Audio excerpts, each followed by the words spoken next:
오늘은 하나님 나라가 온다라는 제목으로 말씀 전하겠습니다. 1516년 영국의 토마스 모어는 유토피아라는 책을 썼습니다. 저자는 유토피아라는 가상의 섬나라를 소개를 하는데요. 그 나라 주민들은 함께 일을 하고 또 재산도 공유하고 좋은 교육을 받습니다. 어느 것 하나 부족한 것이 없어요. 그야말로 유토피아, 보통 낙원이라고 우리가 표현하잖아요. 낙원과 같은 그런 삶을 사는 섬나라였어요. 근데 당시의 현실은 정반대였습니다. 봉건제가 해체되면서 빈부격차가 심해졌고요. 또 농민들은 토지를 잃고 떠돌았습니다. 정치는 부패하고 교회도 마찬가지였습니다. 어느 곳에서도 희망을 보기는 어려운 상태였습니다. 그야말로 유토피아 낙원은 없다라는 의미가 딱 맞는 말이죠. 그런 시대를 풍자하는 책이 바로 유토피아였는데요. 이 유토피아라는 단어가 재밌습니다. 헬라어인데요. 유는요, 부정어로 없다라는 뜻이에요. 포토스는 장소라는 뜻입니다. 이 두 단어가 합쳐진 단어가 바로 유토피아인데요. 존재하지 않는 곳이라는 뜻입니다. 그러니까 낙원 같은 곳을 실컷 소개를 해놓고 그 이름을 어떻게 붙였냐 하면은 실제로는 존재하지 않는 곳이라고 붙였어요. 통렬한 현실풍자죠. 삶은 냉정합니다. 유토피아 낙원은 없다는 거죠. 우리가 읽은 사도행전은요, 누가가 기록을 했습니다. 1절에 보니까 누가는 데오빌로라는 사람에게 글을 쓰는데요. 데오빌로는 당시 로마의 고위 관료 중에 한 사람이 아닌가 짐작을 하고 있습니다. 누가는 복음을 전하고 변정하는 차원에서 데오빌로에게 사도행전을 기록하고 있습니다. 그리고 이 사도행전의 주제는요, 3절에 나오는데요. 우리 다 같이 3절 말씀 함께 읽겠습니다. 그가 고난받으신 후에 또한 그들에게 확실한 많은 증거로 친히 살아계심을 나타내사 40일 동안 그들에게 보이시며 하나님 나라의 일을 말씀하시니라. 아멘. 예수님은 부활하신 후에 40일 동안 제자들과 만나셨습니다. 부활하신 몸으로 제자들과 만나니까 그 제자들은 다 부활의 증인이 되는 거예요. 근데 오늘 말씀해 보니까 무언가를 열심히 말씀하시고 가르칩니다. 하나님 나라의 일을 말씀하시니라 그랬습니다. 그러니까 예수님은 40일 동안 부지런히, 부활하신 후에 40일 동안 부지런히 제자들과 만나면서 하나님 나라에 대해서 가르치셨어요. 3절 이하 반절에 보면 하나님 나라의 일을 말씀하셨다고 강조가 되어 있습니다. 결국 하나님 나라가 사도행전의 주제입니다. 예수님은 죄와 허물로 무너진 이 땅 가운데 하나님 나라를 세우기 위해서 오셨습니다. 복음으로 성령으로 주님의 나라를 세우기 위해서 오셨어요. 그런데 제가 이 사도행전 설교를 준비하면서 고민이 좀 생겼습니다. 사실 설교 준비는 이제 몇 달 전부터 했습니다. 자료도 모으고 연구도 하고 묵상도 했어요. 근데 막상 첫 설교 원고를 쓰는 게 쉽지는 않더라고요. 왜냐하면 이 사도행전에서는 분명히 하나님 나라를 가르치고 전파합니다. 근데 사도행전의 현실을 보면요, 꼭 토마스 모어의 유토피아 같은 거예요. 기적도 있고 은혜도 있습니다. 근데 동시에 문제도 있고 염려도 있어요. 감사와 축복도 있습니다. 그러나 동시에 두려움과 걱정도 공존을 하는 거예요. 하나님 나라가 오고 있습니다라고 말할 수 있지만 동시에 하나님 나라가 어디 있냐? 사도행전 구석구석에는요, 오해와 분쟁과 아픔이 묻어져 있습니다. 오늘을 살아가는 우리도 마찬가지입니다.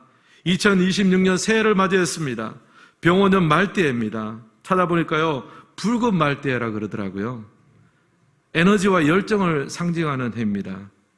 저는 담임 목사로서 새해 우리 성도님들의 가정과 직장과 신앙생활 가운데 하나님의 은혜가 능력이 부어지기를 간절히 소망합니다.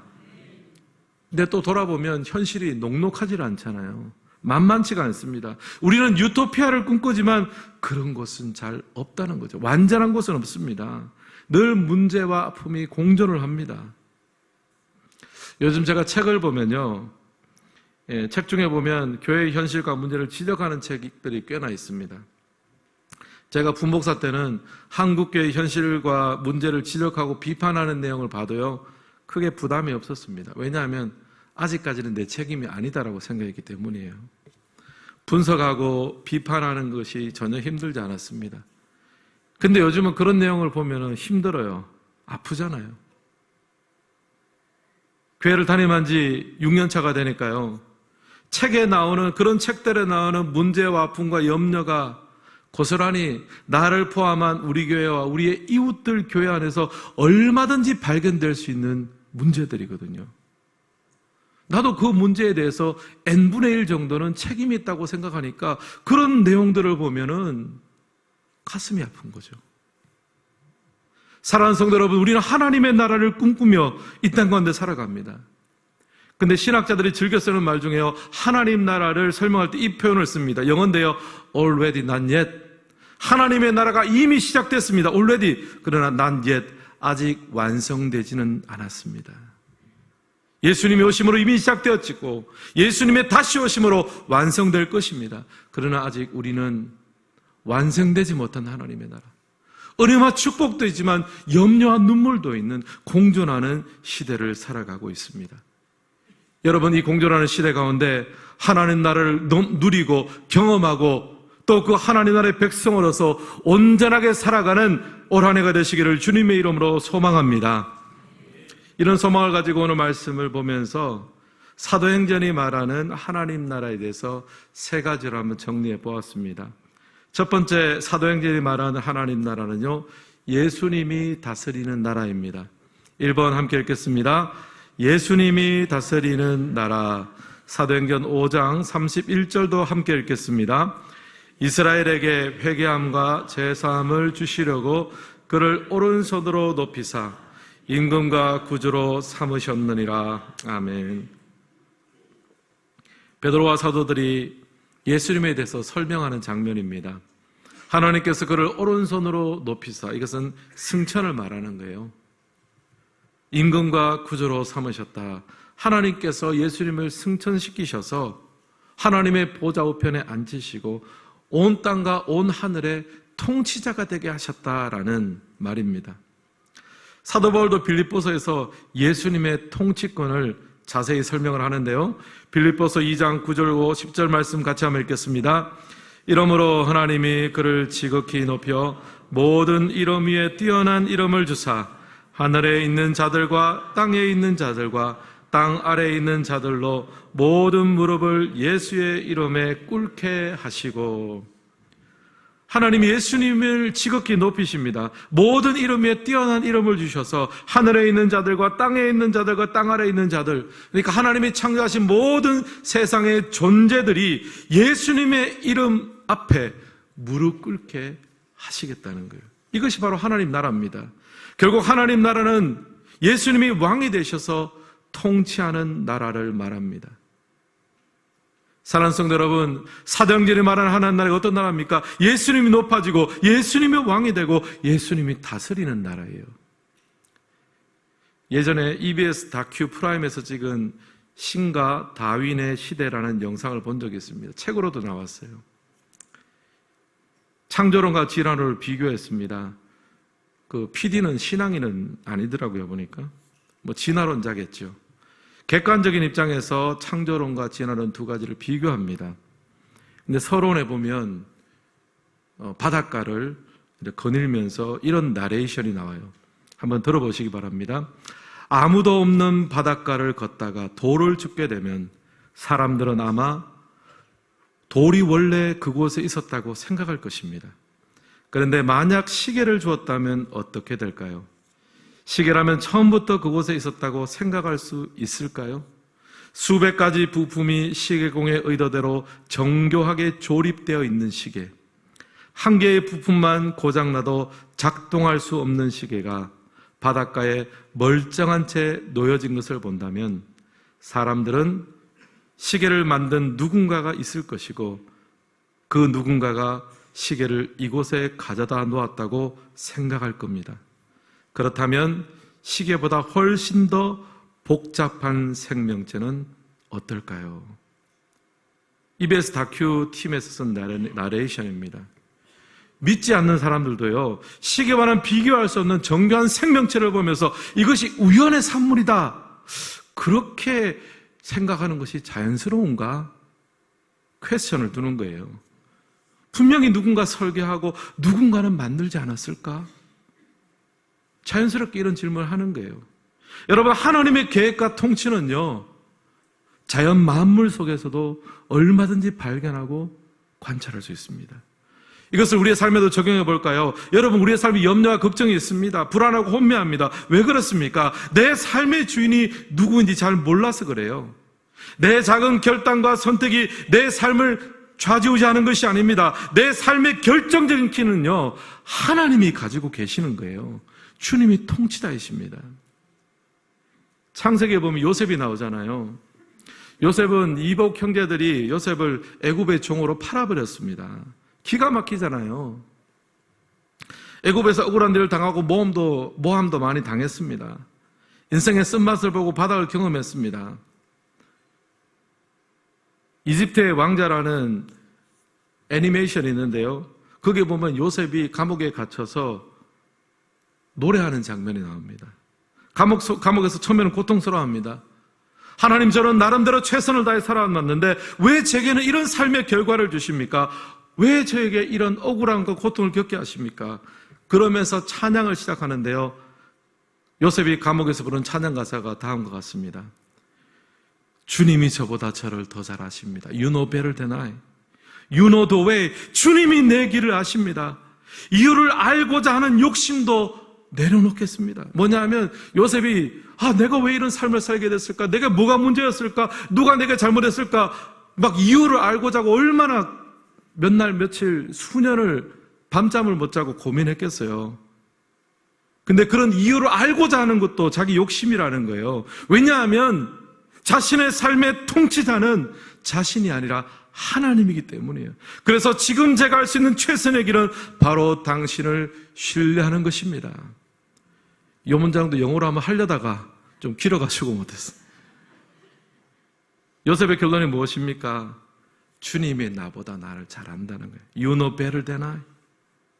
요셉은 자신의 닥친 고생과 어려움에 대해서 이해할 수 없습니다. 고민한다고 알겠습니까? 그러나 그가 아는 것이 있어요. 하나님이 나보다 나를 더 잘 아신다. 하나님이 나의 길을 아신다. You know the way. 내 삶의 통치자는 내가 아니라 하나님이십니다. 그러므로 이유를 알지 못하는 고난과 어려움 속에서 나는 그 이유를 알고자 고뇌하고 번민하지 않고 주님을 신뢰하는 법을 배우겠습니다. 믿음으로 살아가는 법을 배우겠습니다. 하나님의 통치와 다스림을 수용했습니다. 사랑하는 성도 여러분, 기억하십시오. 하나님이 여러분의 길을 아십니다. 하나님이 여러분보다 여러분의 삶을 더 잘 아십니다. 여러분의 아픔과 눈물도 아십니다. 여러분의 살 길도 아십니다. 그러므로 지금 우리가 할 수 있는 최선은 무엇입니까? 그 하나님의 통치를 신뢰하는 것. 하나님의 통치 아래 살았던 요셉의 찬양이 우리 모두의 찬양이 될 수 있기를 예수님의 이름으로 축원합니다. 옆 사람과 인사하겠습니다. 주님이 통치하십니다. 내 자신의 실수와 어떤 그런 부분으로 내 삶이 결정되는 것이 아닙니다. 하나님이 통치하시는 거예요. 두 번째, 사도행전이 말하는 하나님 나라는요, 나의 고정관념이 깨어지는 나라입니다. 2번 함께 읽겠습니다. 고정관념이 깨어지는 나라. 우리 1장 8절 말씀도 같이 한번 읽겠습니다. 오직 성령이 너희에게 임하시면 너희가 권능을 받고 예루살렘과 온 유대와 사마리아와 땅끝까지 이르러 내 증인이 되리라 하시니라. 아멘. 성령이 임하시면 권능을 받고 예루살렘과 온 유대와 사마리아 땅끝까지 내 증인이 될 것이다 말씀하셨습니다. 근데 자세히 보시면요, 지리적 경계가 점점 확장되는 것을 볼 수 있습니다. 우선은 예루살렘이죠. 예루살렘은 유대인들에게 가장 익숙한 공간입니다. 같은 신앙, 같은 문화를 가진 사람들이 살아가는 곳입니다. 온 유대, 범위가 조금 넓어지긴 했지만 유대까지는 괜찮습니다. 그래도 비슷한 신앙, 문화 관습을 가지고 있습니다. 이제 그 다음부터가 문제예요. 사마리아. 유대인들에게 사마리아인들은 요즘 말로 말하면 극혐의 대상이에요. 왜냐하면 이방인들하고 통혼하고 또 신앙도 팔아버린 사람들하고 무시했습니다. 그래서 유대인들은요, 사마리아 땅을 지나갈 때 바로 통과하지 않고요, 돌아서 우회해서 갔습니다. 상종하지 않겠다는 거죠. 그리고 마지막은 어디입니까? 땅끝. 땅끝은요, 이방인이 사는 영역이에요. 염두에도 두지 않습니다. 가리라고는 상상도 하지 않습니다. 결국 가장 편안하고 익숙한 곳에서 출발을 해서 점점 불편한 곳으로 확장되어 가고 있습니다. 이러려면요, 유대인의 입장에서는요, 자기가 가진 신앙, 신학, 생각, 고정관념이 깨어져야 가능한 거예요. 여러분, 구약의 요나 선지자를 보십시오. 요나 선지자가 꿈꾸는 하나님 나라는요, 이스라엘 그 자체입니다. 이스라엘 경계 밖으로는요, 한 발짝도 나가질 않아요. 하나님께서 요나에게 적국의 수도인 니느웨에 가서 심판을 선언해라 할 때도요, 요나는요, 꼼짝도 안 합니다. 거절합니다. 하나님, 혹시 하나님이 제가 가진 신학을 잘 이해를 못 하시나 본데, 나는 이스라엘의 선지자입니다. 하나님 나라는 이스라엘입니다. 근데 왜 니느웨라고 가라고 하십니까? 왜 자꾸 나에게 땅끝으로 가라고 하십니까? 요나는요, 자신이 금고 오는 범위, 자신이 이웃이라고 믿는 범위를 한치도 넘어가지 않습니다. 자기의 고정관념에 딱 갇혀 있는 거죠. 하나님 나라는 이스라엘 뿐이다. 스토리로 보시면 아시지만 하나님이 요나의 고정관념을 여지없이 깨트리십니다. 물론 고난이 있죠. 고난을 통해서 고정관념을 깨트리세요. 사랑하는 성도 여러분, 사도행전이 말하는 하나님 나라는요, 나의 고정관념이 깨어지는 것입니다. 예루살렘에만 머물기를 원하고 유대에만 머물기를 원하지만 하나님께서는 당신의 이웃과 당신의 나라가 땅끝까지 확장되는 것을 보게 하시는 거예요. 그 하나님의 말씀을 붙들려면요, 내 생각과 신학과 고정관념이 깨어지는 거죠. 요즘에 MBTI라는 성격 유형 테스트가 있잖아요. 거기에 보면 나는 뭐 내향입니다. 나는 외향입니다.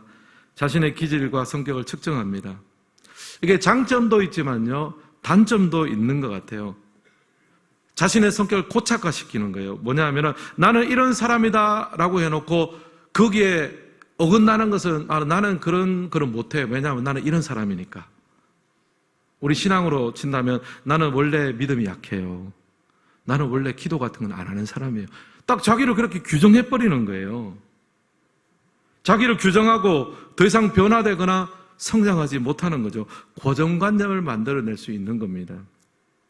근데 성경을 보면 하나님은요, 당신의 사람을 부르실 때요, 그 고정관념부터 깨세요. 하나님이 모세를 처음 부를 때요, 모세는 거부했습니다. 하나님, 저는 이것도 못하고 저것도 못하고 특별히 그중에 말을 제일 못합니다. 그러니까 하나님께서 아론을 대변인으로 세워주었습니다. 근데 나중에 보세요. 민수기하고 신명기를 보시면요, 거기 모세가 한 말과 설교들이 기록되어 있는데요, 모세가 설교를 얼마나 잘하는지를 몰라요. 자기가 약점이고 나는 이거 못한다고 철석같이 믿고 있는데 하나님 앞에 붙들림 받아서 순종하며 한 걸음 한 걸음 하다 보니까 개발이 되는 거잖아요. 고정관념이 깨어지는 거죠. 80이 넘은 저희 어머님과 제가 종종 통화를 합니다. 통화를 하면 우리 어머님이 항상 가지고 있는 레파토리가 있어요. 근데 요즘 레파토리가 좀 바뀌었습니다. 항상 저한테 이렇게 말하세요. 조 목사, 전라남북도 모든 사람들이 다 예수 믿기를 위해서 기도합니다. 그래서 제가 어머니한테, 어머니, 익산시만 해도 버거운데 어떻게 전라남북도 모든 사람이 다 예수 믿기를 기도하십니까? 그러면은 하나님께 기도하는 거니까 나는 하나님 앞에 그렇게 구하겠다 그러는 거예요. 제가 어머님과의 대화를 보면서 내가 참 하나님을 믿고 또 하나님의 사람들을 섬기고 하나님이 세워준 목사라고 생각했는데 그냥 내 생각, 내 신학, 내 한계 속에서만 내 고정관념에 갇혀가지고 내가 살고 목회했구나, 그런 생각을 하게 됐습니다. 바로 제가 요나인 거죠. 내 신학과 내 경험의 한계를 딱 가지고 나는 여기까지다. 근데 주님은 땅 끝을 향해 나아가라고 계시고, 제 어머님의 그 이야기를 듣고 이거 정말 나도 그 기도 해야 되나? 전라남북도 모든 사람들이 다 예수 믿는데 하나님 우리 청복교회가 쓰임받게 하여 주시옵소서. 새 일을 행하시는 하나님 아닙니까? 제가 사도행전 설교를 시작하면서 기대되는 것이 있습니다. 사도행전을 보면요, 놀라운 부흥과 선교의 역사가 일어납니다. 근데 대부분은요, 사람이 계획한 것이 아닙니다.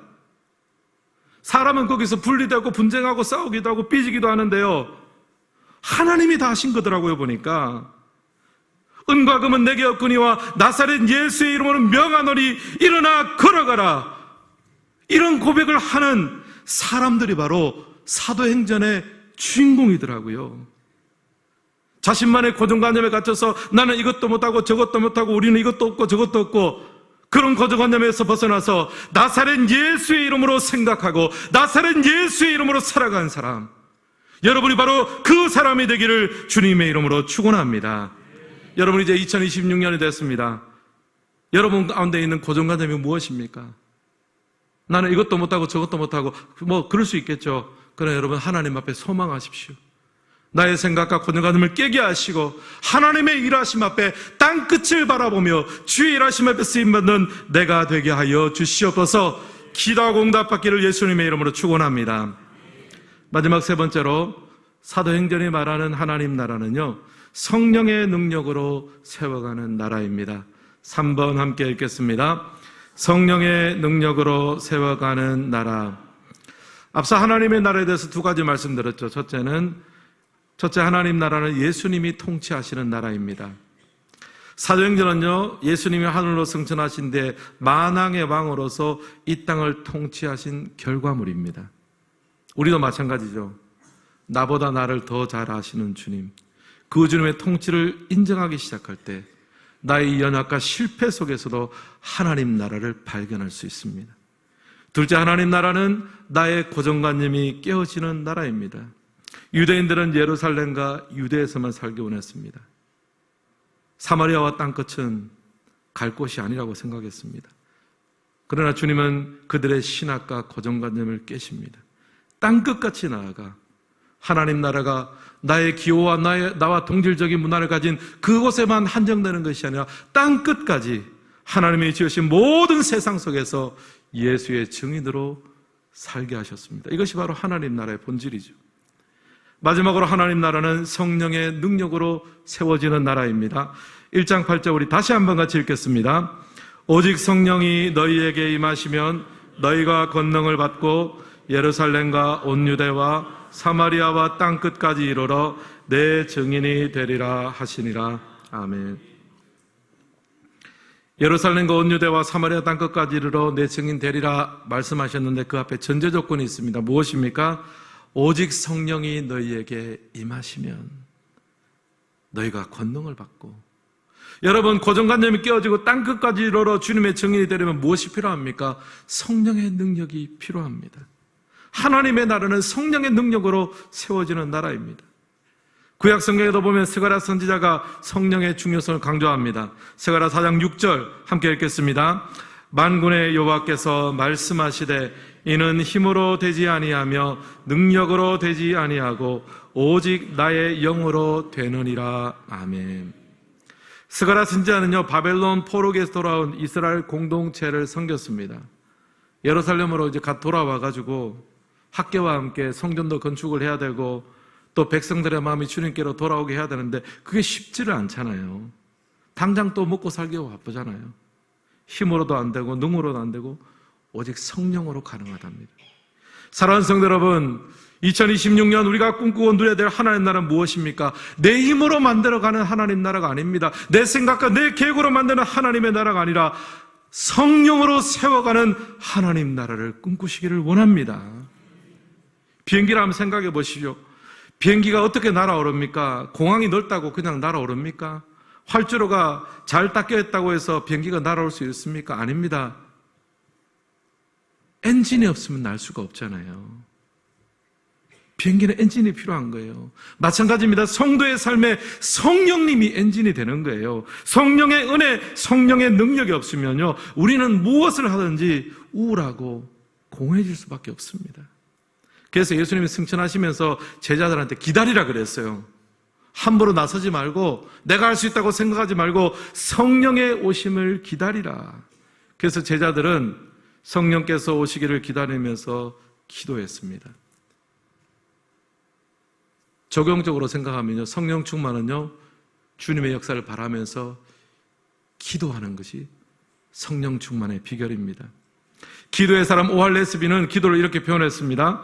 기도는 무력한 자가 최후로 의지하는 수단입니다. 마지막 돌파구입니다.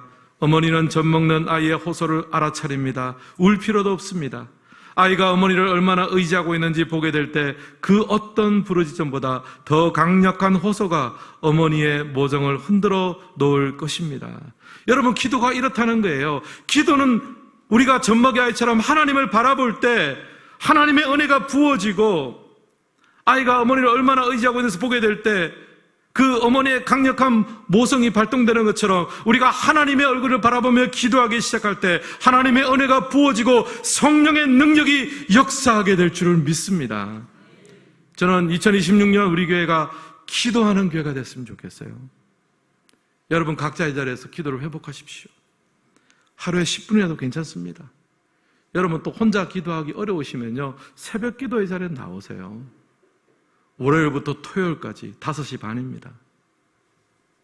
새벽 기도의 자리에 나오시면요, 함께 말씀 보고 기도하는 것이 가능해요. 기도의 엔진 없이, 성령의 도움 없이 새해를 어떻게 살아가겠습니까? 더구나 이번 주 수요일은 월삭 수요예배입니다. 한 달에 한 번씩은 수요예배 나와서 그 한 달 동안의 기도의 제목을 놓고 기도의 엔진 없이, 성령의 도움 없이 어떻게 살겠습니까? 여러분, 기도의 자리를 회복하시기를 바랍니다. 그래서 성령의 능력을 힘입고 우리 가운데 역사하시는 하나님의 나라를 경험하고 누릴 수 있는 새해가 되시기를 주님의 이름으로 축원합니다. 오늘 말씀을 마무리하겠습니다. 사도행전은 우리 가운데 하나님 나라가 시작되는 것들을 알려줍니다.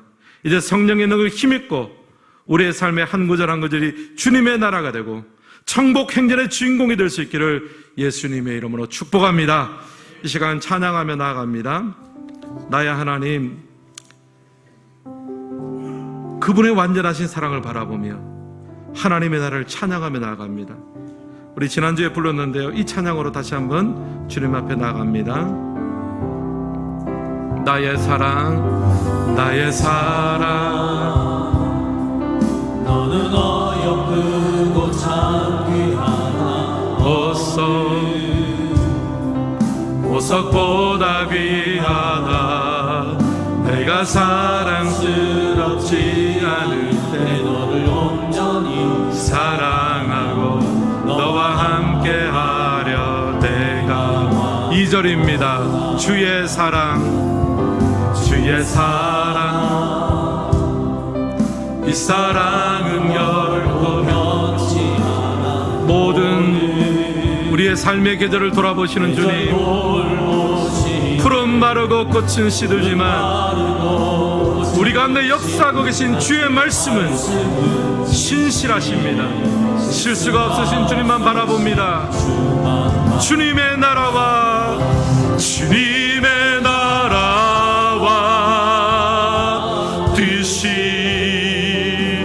나의 삶 속에 주님 알기를 소원합니다.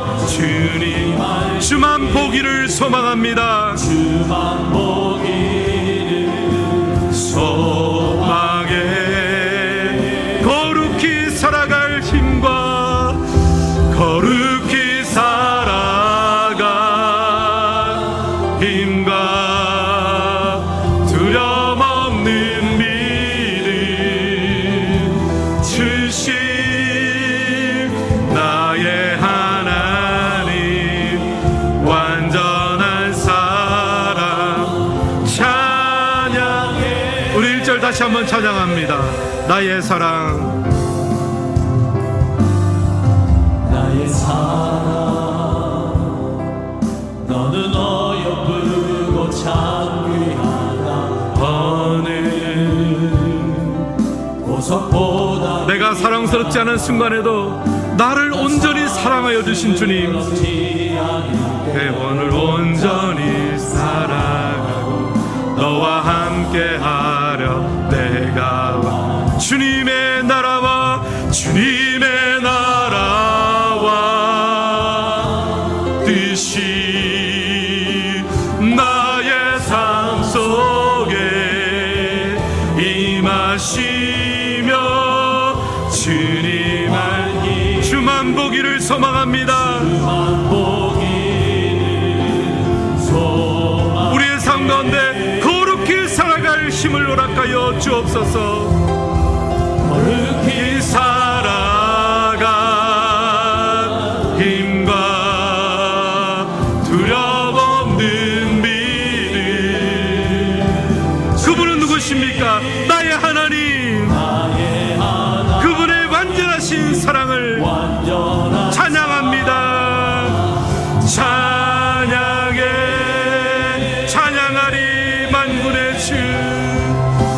찬양하리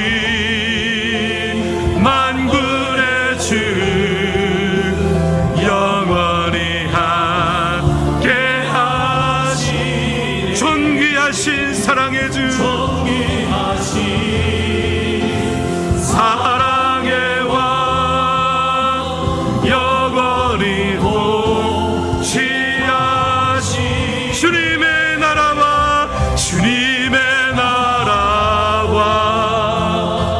뜻이 오늘 이 시간 나의 삶 속에 임하기를 소망합니다. 오늘 한순간 주님 알기를 원합니다. 2020년의 삶 속에 주만 보기를 소망합니다. 소망에 올 한해 거룩히 살아갈 힘을 더하여 주옵소서. 거룩히 살아가 두려움 없는 믿음을 주시고 나의 하나님을 찬양합니다. 나의 하나님 완전한 사랑 찬양해. 오늘 말씀 붙들고 올 한해 삶들을 놓고 한번 기도했으면 좋겠습니다. 우리가 하나님의 나라를 꿈꾸는 사람들입니다. 근데 현장을 돌아보면요, 유토피아예요. 낙원은 없어요. 은혜와 감사도 있지만 눈물과 상처도 있습니다. 하나님 나라가 이미 왔지만 아직 완성되지 않은 시대를 살아갑니다. 때로는 내가 실패하죠. 요셉의 아픔과 눈물과 실패가 있잖아요. 그러나 인간의 실패가 하나님의 실패는 아닙니다. 왜냐하면 하나님은 여전히 통치하시니까요. 여러분, 요셉의 찬양을 배우십시오. You know better than I. 주님이 나보다 더 잘 아십니다. You know the way. 주님이 내 길을 아십니다. 주님 내 삶을 통치하십니다. 그러므로 나의 고정관념이 깨어지는 것이 나의 실패가 아닙니다.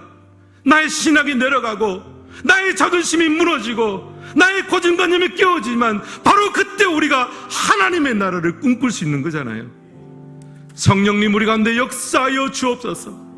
기도의 엔진 없이 살아왔던 나를 용서하여 주시고 성령의 능력 없이 살아왔던 지난 날을 회개하오니 주님의 나라가 내 땅과 내 삶 가운데 임하게 하여 주시고 2020년 나의 삶과 가정과 우리 교회와 이 나라의 민족 가운데 하나님의 통치가 이루어지는 역사를 맛보게 하여 주옵소서.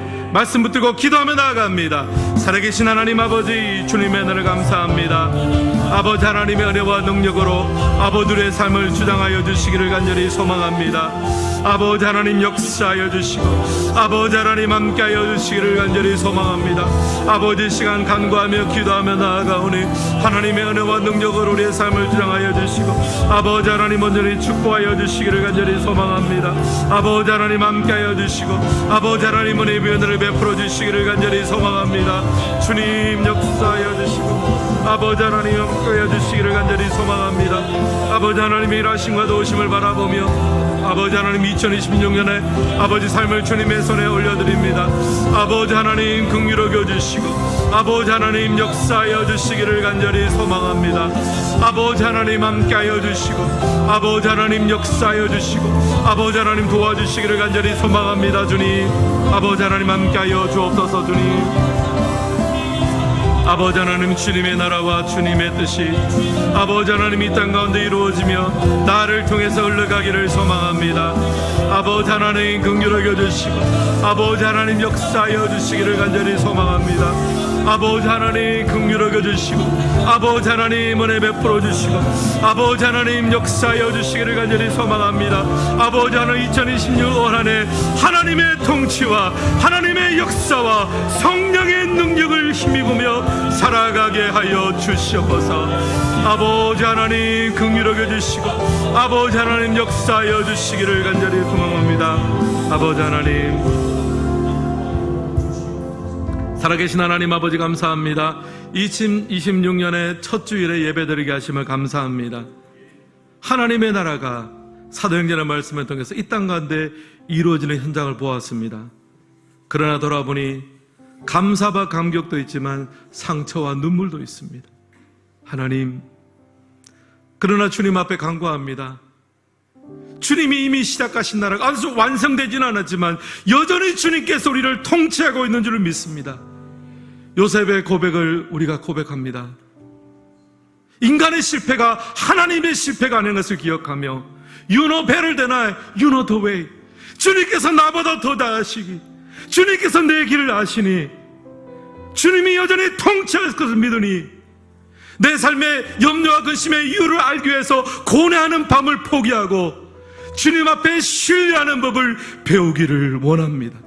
나의 고정관념이 깨어지게 하시고 나의 신학이 깨어지게 하시고 나의 자존심이 깨어지게 하시고 오직 하나님께서 영광받아 주시옵소서. 나의 고정관념이 깨어지는 그 자리에 하나님 나라의 꿈이 피어날 줄 믿습니다. 그리고 주님 용서하여 주시되 기도의 엔진 없이 달려가자고 했던 내 삶을 용서하여 주옵소서. 성령의 능력 없이 내 능력으로 달려가고 있던 그 시간 다 용서하여 주시고 새해는 기도의 자리가 회복되게 하시고 새벽 기도회가 회복되게 하시고 월삭의 수협이 회복되게 하시고 내 삶의 기도의 능력을 맛볼 수 있도록 하나님 축복하여 주옵소서. 그래서 하나님 올 한 해를 마무리할 때 하나님께서 여기까지 나를 도우셨노라고 하나님의 나라를 맛보고 경험했노라고 간증할 수 있는 우리 모두가 되게 하여 주옵소서. 이제는 우리 주 예수 그리스도의 은혜와 하나님 아버지의 다함없는 사랑과 성령님의 교통하심이 하나님 나라의 온전한 회복과 그 은혜를 누리기를 소망하는 우리 모든 성도님들 가운데, 그 가정과 하는 일 위에 우리 교회 가운데 땅끝에서 복음을 증거하며 수고하시는 성도 사람들의 사역 위에, 나라를 지키기 위해서 수고하는 믿음의 청년들 위에, 이 나라의 민족 위에 이제로부터 영원토록 함께 있을지어다. 아멘.